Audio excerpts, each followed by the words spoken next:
but the fact that every state-bestowed privilege means such interference and falsifies natural selection constitutes my principal reason for hating the class state emanating from interest capitalism. Away with privileges of all kinds which destroy the wheat and permit the rank weeds to grow apace, surrounding us with all the inferiority which threatens to engulf mankind. I want competition, sharp competition. I also want the electoral franchise for women. I mean the great free right of natural selection. I see in it the only way to the ennoblement of manners, the only possibility of winning the fight effectively and in time against the social vices, particularly against alcoholism and prostitution. Competition is the only way to the divine eugenic of man. Competition from morning till night, from the cradle to the grave. But this competition must be fought out on a perfect plane, without privileges, where victory can be ascribed only to inherent qualities capable of being transmitted. This competition I do not visualize as a clash of brutal forces. No, that is not the contest man needs. The entire immense field of peaceable activity in trade, art, science, social life, and agriculture and plant culture, etc. That is the arena of competition. Everyone will have to aspire to higher and higher achievements if he does not want to lag behind in the society of men and women. This lagging behind manifests itself in obstacles of all kinds, particularly in the establishment and maintenance of the family, and, subsequently, in less numerous descendants. In this way, without any artificial interference of bungling authorities, we rise to where the valuable are favored, and the sons of the vicious and criminals will leave fewer and fewer descendants. And thus I see how the silent, logical rule of nature will transform us to a new and beautiful humanity, marching towards the light.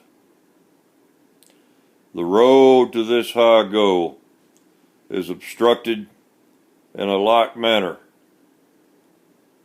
by the two principal systems of economy, capitalism and communism. That is, interest slavery and common property. Communism eliminates competition more or less completely, and the interest system falsifies the foundations of competition.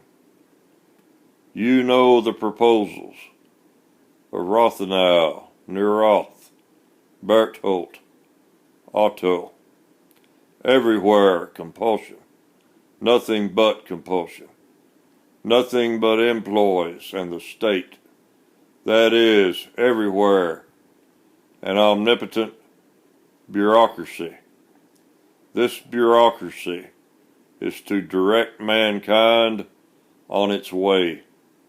On this bureaucracy will depend the principle of selection.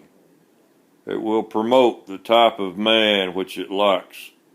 It will inhibit in other directions. Where to will it lead us? Who tells us that the leadership will be given to the noblest, the most capable, and not to a brute or job hunter or demagogue? Certain it is, he who wants to come to power by means of politics, and solely through politics, must renounce everything which the majority cannot realize. And this includes, in many cases, all that is best in thought and action.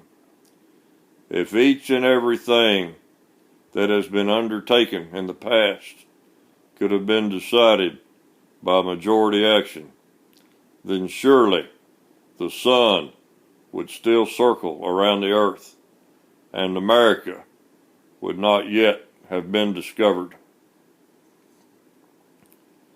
Therefore, I regard every expansion of the powers of the state as a serious menace, and in the all-comprehensive state of Rothenau, Neurath, and Otto, as the direct downfall, the ruin of mankind. And against this threatening immense danger I fight, and in this fight sacrifice all my strength. Never has the fate of mankind been more endangered than now. Kaiser Wilhelm gave everyone who was discontented in Germany the advice to immigrate. But how can the discontented immigrate in a communistic state? The state owns everything, all property, the railroad, the ships. Just think it over to what it must lead if the state has to give its approval for the printing of all literary works, and even does the printing itself. The state pays authors in accordance with rigid prices and standards. Also, work which is critical of, or even merely unfavorable to the state, will be adjudged to be fifth-rate work and remunerated accordingly, or even refused altogether. Thus it will go in the entire field of production. Your chair, Your Honor, drips only with blood, but in the state of Neurath, the soul of man, the soul of art and science is murdered. The state, by fixing the value of the various products, indicates the direction in which all the people have to move. I do not exaggerate. Just read the catechism of our communists. However, I understand Neurath just as I understand all communists. They want to get out of the hell of the interest slavery and capitalistic contradiction, but not knowing any other way out, they say, this compulsory communism is certainly no paradise, but for the exploited masses of the people, it is the lesser evil. Surely a wrong assumption, but for the communists, there exists only one alternative to capitalism: communism. But for me, this either-or does not exist, because I discovered in time an emergency exit from the capitalistic hell into real freedom. In time, I say, because I have sufficient reason to believe that my now already numerous and far-spread adherents will succeed in directing the workers' movements from the communistic aims to the road of the free economic system, which removes all privileges. This confident hope I have always had from the first day of my discovery.